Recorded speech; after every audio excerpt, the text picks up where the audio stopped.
Hey there folks, I'm Eric Osberg and this is The Outdoor Report. Thanks for tuning in. In today's episode, we're going to talk about balance, or at least a quest for balance. Any decision we make has a trade-off. For example, fall is a really awesome time to be in the woods, but it's also a great time to be on the water. In some cases, our decisions have more substantial trade-offs, like should we stock muskies in popular walleye lakes? Or what do we do with the wolf population when it comes to the deer? We don't pretend to have all the answers, and we're not here to take a stand. What we are here to do is to introduce some topics that have to do with balance. First, we're going to go to the northwest corner of Minnesota and talk about elk. We'll show you what the DNR is doing to learn more about these animals and touch on the challenges the herds present to local producers. Then we'll head to Ottertail Lakes country to talk about restoring balance when it comes to sturgeon in the Red River Basin. All that plus a Savory Goodness segment coming right up here on the Outdoor Report. The Outdoor Report is brought to you by Firebrand Fish Houses, the hottest brand on the ice. Northview Bank, you find it, we'll finance it. Little Falls Tourism, where the Mississippi pauses, discovery begins. Smoothie's Sunflower Oil and Chef Robert's Gourmet Breading Mix. Brainerd International Raceway. Lakes Jam. Power Lodge Ranger Boats and Evinrude. TriCityLiving.org. Yamaha Generators revs your heart. Weiss Realty. Catch Cover. Huntonics and JT Custom Rods.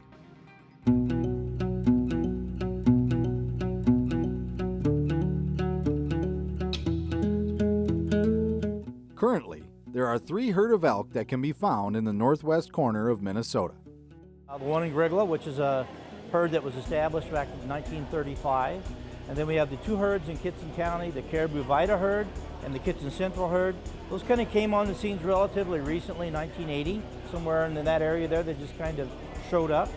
So between the 3 herds, the count that we had in 2015 was about 131 elk. The Minnesota DNR is charged with managing the elk. They're small herds.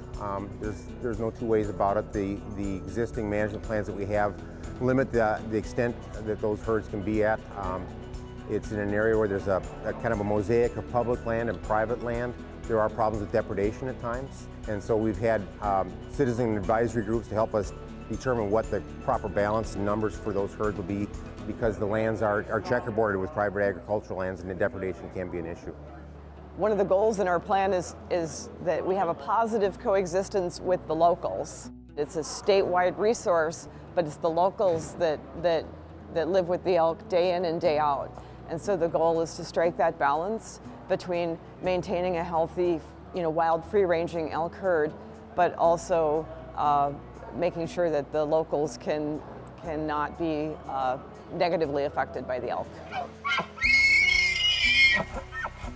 The initial draft of the DNR's 2016 to 2020 Strategic Management Plan for Elk set a goal of increasing the herd size in Kittson County and bringing the Grigla herd up to the population goal established in 2009. However, Minnesota Representative Dan Fabian introduced legislation to limit the expansion of the herds until depredation issues can be resolved. There's a number of issues with regards to the elk that are disconcerting to the people up there. The legislation that we came up with was a result of working with those folks, and we had a hearing here in the legislature in March, contrary to what some people have said regarding the legislation that passed. Representative Fabian describes himself as an avid outdoorsman, and he's been up close and personal with these elk, as this video he filmed in 2008 shows. I'm an elk hunter. I have been now for 3 years, and went one other time to Montana. I've applied for the licenses in Minnesota. I've got the herd out by my cabin in the Grigla area. They're pretty cool animals.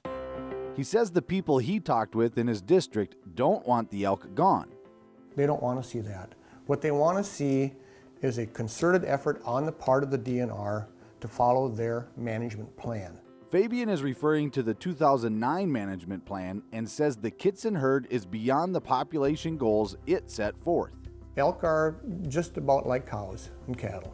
When they get into a field, they can do a tremendous amount of damage, not just from what they eat, but also from what they stomp to the ground. Totally different from deer. I had one farmer report to me he had 65 elk out in his new seeded alfalfa last winter.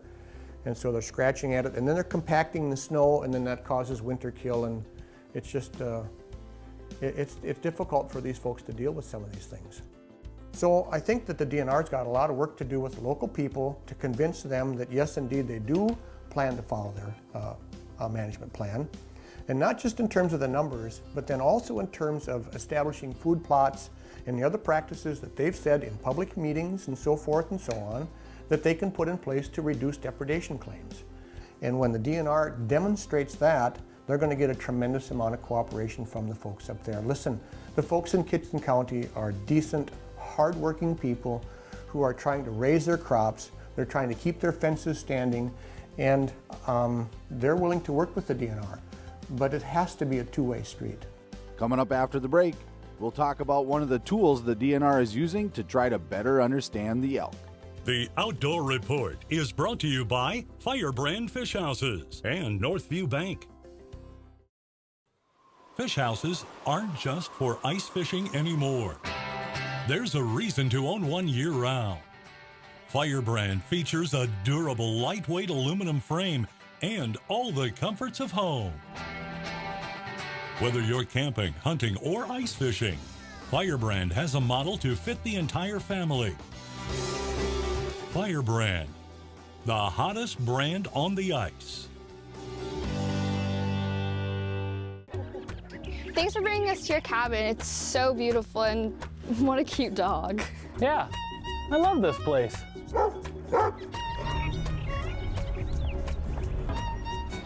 We better get out of here. Hey, what are you doing on my property? What's with the neighbor's dog? Need your own vacation property? You find it, we'll finance it. Northview Bank, northviewbank.com. In the heart of Minnesota exists a place overflowing with discovery. Whether you're biking the trails, wetting a line, or just soaking it all in, Little Falls is the perfect getaway. Tradition abounds in historic downtown and at the Minnesota Fishing Museum. Little Falls, where the Mississippi pauses, discovery begins.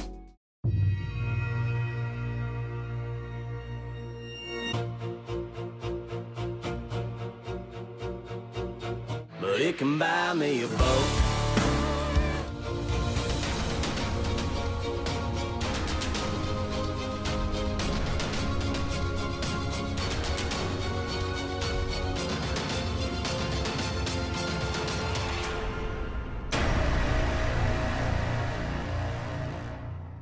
The Outdoor Report is brought to you by Little Falls Tourism, Lakes Jam, and Brainerd International Raceway. We're in a hangar in Thief River Falls, Minnesota. The DNR has enlisted the crew from Kiwi Air to help them learn more about the elk in the area. There are two main objectives of this elk research. One is to understand a little bit better about the habitat types that they're using in northwest Minnesota. We have a fair idea of this. The other thing is understanding elk movement. You know, just how often do elk move around, and are there any type of movements between the three herds? The goal is to net and collar 20 female elk to help the DNR base decisions on science rather than assumptions. Right now what we know is that we have elk in Minnesota, and we know anecdotally where they are at times when landowners provide us information or when we count them once a year. But we don't really know what they're doing, you know, when people aren't observing them. And so we want to learn more about that, and we feel like that's really going to help us better target our management. The capture team is based out of the state of Washington. They specialize in this type of work and are used to processing as much as 150 animals per day. Here, there's only 150 elk total, you know. So they are a little bit spread out, and a lot of the landowners have been very, very cooperative, and without their help, obviously, we wouldn't be able to do this.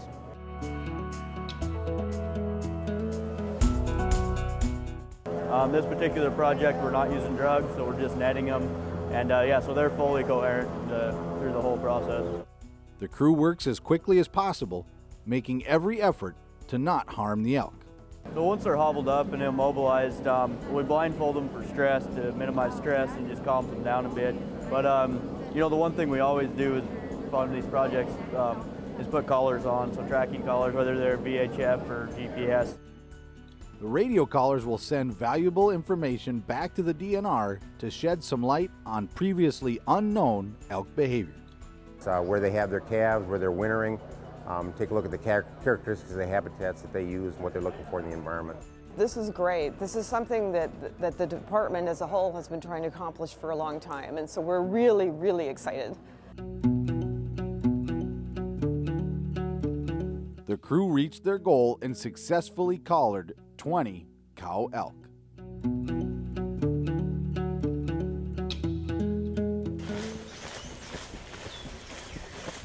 Fast forward to summer. Researchers are beginning to track the elk in near real time. Should be able to hear pretty noticeable difference between when I'm pointing the antenna that way versus this way. The researchers follow the collared elk, searching for patterns. One of the things we run into when we have an elk that we want to go search for is oftentimes they're on private land. And the first thing that we want to do is make sure we can get in contact with that landowner and ask them if they'd be willing to let us go out there. Ryan Tebow is a wildlife research biologist with the Minnesota DNR, and his main objective is to identify calving sites. What I'm trying to do is continually watch the data that we get from the collars, and these collars will receive data points every hour at this point of the year. Most of these animals that have radio collars, during the earlier parts of this year, you could tell that they moved in unison with one another, and each point would just kind of follow the same lines. So now that we're seeing them break apart a little bit, it may be another sign that they're going off to find their calving area. Alicia Freeman is a grad student. Her focus is on habitat. I'm so excited to see the big picture after we get a full year's worth of data to see, okay, so where were they at in the winter months? What were they doing? What area were they in? Was it different from in the summer months? Did they use different areas? Did they use different habitats? We're going to these locations, both known locations based on actual GPS points and then some random locations, so we can compare areas where they have been to areas where we haven't seen them before, or areas that they might be able to access but they weren't there. And we want to answer the question, why? Why are they in these areas but not these other areas? A nice little clearing right here. And we're looking at ground cover. How many plants are on the ground? What's the percentage of cover on the ground? We're looking at visual cover, so how much hiding area do they have? How thick is the forest or grasslands that they're in? And then we're also looking at canopy cover. Is there any protection from the weather for them? Although it isn't a stated goal of the project, one possible outcome is that if researchers can determine a favorable environment for the elk, future food plots used by the DNR could be more to the elk's liking, and if strategically placed, it may help cut down on damage to nearby farmland. Multiple groups help fund the project, including the Rocky Mountain Elk Foundation. We as the Elk Foundation and the volunteers and members in Minnesota feel that we're so fortunate to have a physical and genetically healthy herd. There just isn't any problems to speak of, and the elk continue to grow and maintain themselves for this small of a herd. The number of things that we can learn is just, it's very exciting. Limited opportunities to hunt elk do exist in Minnesota. Drawing a tag is a once-in-a-lifetime opportunity, and hopefully, if the local landowners and DNR can continue to communicate and find a balance, it's an opportunity that will last for generations to come. When we come back, we'll tell you how sturgeon are making a comeback in waters they used to call home. The Outdoor Report is brought to you by Northview Bank and JT Custom Rods. This land is beautiful. I'm sure it's great for hunting. Yep, there's a few really nice bucks around here. This would be a nice place to build a house. Oh, I just come out here to hunt and get away from it all. Hey, you're on my property. Can't you see the sign? Run! What? I thought this was your land. Need your own land? You find it, we'll finance it. Northview Bank. NorthviewBank.com. Are you looking to up your game? Then get your hands on the new JTX Mag from JT Custom Rods. A cutting-edge carbon fiber blank and nickel titanium alloy guides give you the edge. It's the most sensitive and responsive rod money can buy. Go to JTODP.com, enter the Outdoor Report promo code, and get 5% off your entire order. JT Custom Rods, redefining fishing. The future of boating is here. Now, get all the thrilling performance of an Evan Rudy Tech G2 in the new 150, 175, and 200 horsepower. Bass fishing's fun, but half of these tournaments is like a boat race, trying to beat everybody down the lake. And with that Evan Rudy E-Tech G2, it's like driving a Corvette. That thing is passing everybody. All the best-in-class torque of the Evan Rudy Tech G2 is now available from 150 to 300 horsepower. The G2 is awesome.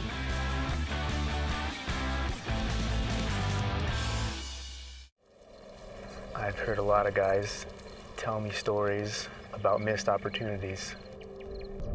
Give them confidence to know exactly where public and private property boundaries are and know exactly where they're allowed to hunt. I don't think it's worth going without a map like this. If you miss an opportunity like that, it could be a once-in-a-lifetime opportunity. Hunt smarter with the new era of GPS. Weiss Realty will find the perfect property for you. The entire Weiss team of agents brings expert knowledge from every aspect of the outdoors and specializes in hunting land and rural properties. Whether it's hunting, fishing, farming, logging, or construction, we have the answers to your questions. Buying or selling, hunting or farmland. Contact a land specialist from the Weiss team today. Weiss Realty. We cover a lot of ground. The Outdoor Report is brought to you by Power Lodge, Ranger Boats, and Evinrude. Here he comes. Look at that. When most people think of sturgeon, they think of the Rainy River. We ventured to the Minnesota-Canadian border in April to get in on the fun.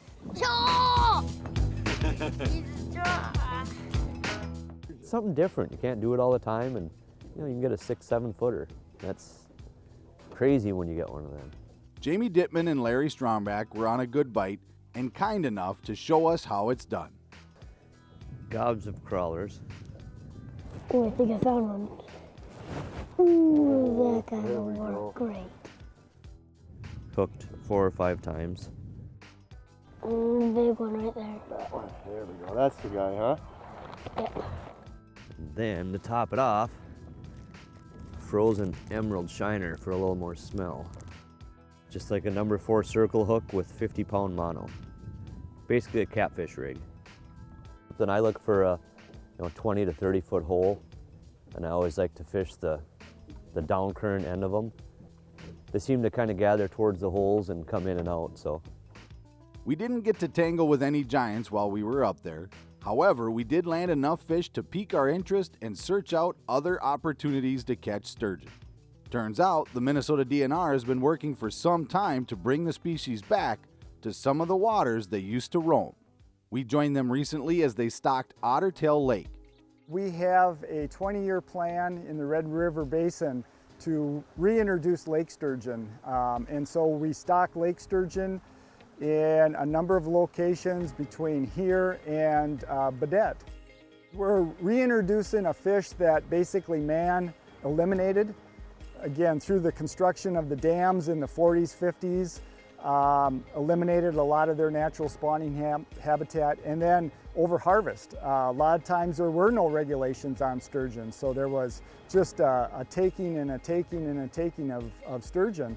And so that really had its negative impact. So we're trying to reintroduce a species that is native to the Red River Basin. The management plan calls for 4,000 fingerlings to be placed in Ottertail annually. The population's doing real well. We have been sampling lake sturgeon in our standard fall gill net assessment out here. Our catch rates have ranged anywhere from 1.5 up to 4.5 fish per gill net, which is a pretty good gill net catch for a lake of this size. And we're seeing a lot of different sizes of fish. In fact, stocking efforts have gone so well, you can now fish for sturgeon in Minnesota's inland waters. We're into the second year of a catch and release season for sturgeon. Prior to that, you couldn't legally go out and target them, but now you can. We asked Jim where he would recommend an angler started looking if they were to try to catch the prehistoric species. Sturgeon are naturally a river species, so any place that there's currents, inlets, outlets, neck down areas in any of the lakes in the otter tail chain would be good candidates in the future. Right now, our largest sturgeon that we've sampled in our gill nets is just shy of 50 inches out here on Otter Tail Lake. However, we have heard of reports of people catching sturgeon up to the mid 50 inch. So to see if we could catch sturgeon in Otter Tail County, my son Willie and I found a lake in the Otter Tail River system, and we're not going to tell you which one. You got to find your own inner otter, and we targeted sturgeon. Did it work? It did. We got out here about 6 p.m. We didn't have a ton of time. And what time was it when we caught our first sturgeon? 7:01, I think. 7:01. What did we get it on? A circle hook and a big clump of night crawlers.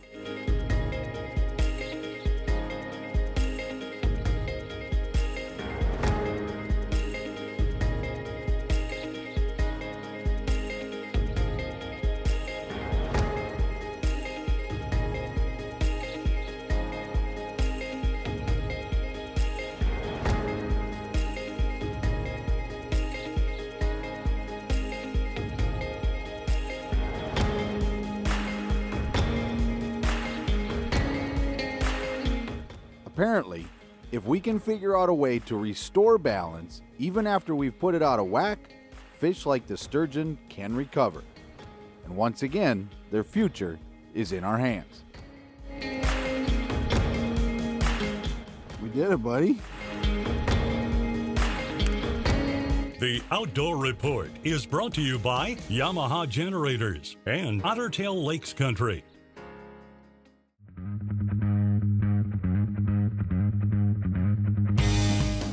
Want outdoor power that's super lightweight and ultra quiet with world-class dependability and quality? Then you should check out the new Yamaha EF2000 ISV2. The I stands for inverter, which means it puts out the cleanest power you can get to safely operate today's sensitive electronics. The V2 means it's a whole new generation. Hey everyone, it's me, the Inner Otter. Everybody knows Otter Tail County, Minnesota is a great place to stay, play, and dine. But did you know there are a lot of great opportunities to live and work here too? Here's an otter one just for you. Live in the heart of Otter Tail County, Minnesota.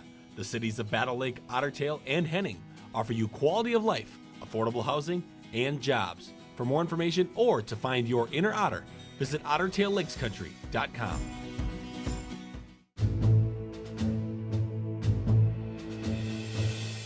Millions of men and women have served in the Army, Marine Corps, Navy, Air Force, and the Coast Guard. Many were wounded in battle. Many died to make us free. The least we can do is to remember them. Please go to vetart.org today and donate any amount to help finish this unique art monument. It's located in the Committal Hall at Minnesota's First State Veterans Cemetery. Thank you. The Outdoor Report is brought to you by Weiss Realty and Huntonics.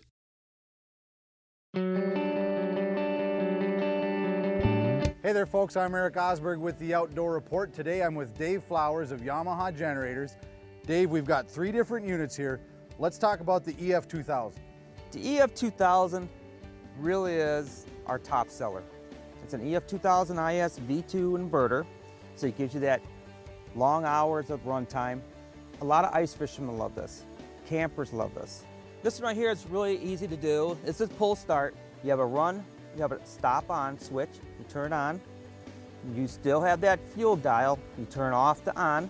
Again, you give it 30 seconds, let that fuel get into the carburetor. This does have econo mode, which is really nice on the EF2000.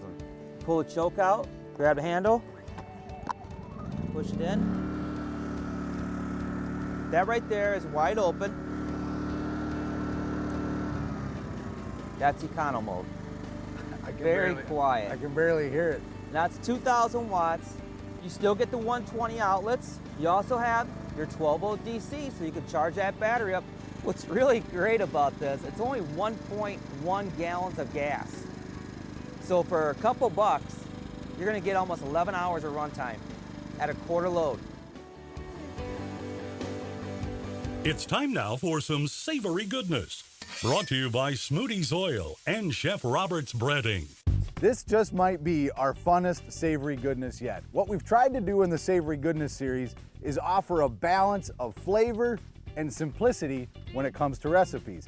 And there's nothing simpler than what we've got today. We call it mustard fish. Basically, all you need to do is cube up some fillets, and today we're actually using cod. We're really looking forward to that. And then you take some mustard. Yes, I said mustard. Now just bear with me on this. You put some mustard into a Ziploc bag, and then you dip the fish into the mustard. One of the coolest things about this recipe is a lot of folks, you have to bring tartar sauce with you, or you have to make your own tartar sauce when you're in the woods. Basically, this way, all you need is a bottle of mustard, and you'll get that zest that tartar sauce provides. Now, once again, with Chef Robert's Gourmet Breading Mix, you don't need to get the fish in milk or eggs, but this will add some moisture, and it'll add a little bit of zip and tanginess when you take a bite. Then what we're gonna do is we're gonna bread the fish, and then we're gonna put it in our Smootie's sunflower oil. And once again, one of the things we really love about Smootie's is how healthy and tasty the oil itself is. So you just let it cook for a few minutes, and when you take it out and you take a bite, you're gonna taste that mustard, but it's not gonna be overpowering, and that is savory goodness. So what did we learn? What's the moral of the story? There's a lot of hot button topics out there. And when we first hear one, we usually have a reaction. However, if we can all just calm down, take a breath, and try to look at something from somebody else's point of view, we might be able to find some common ground.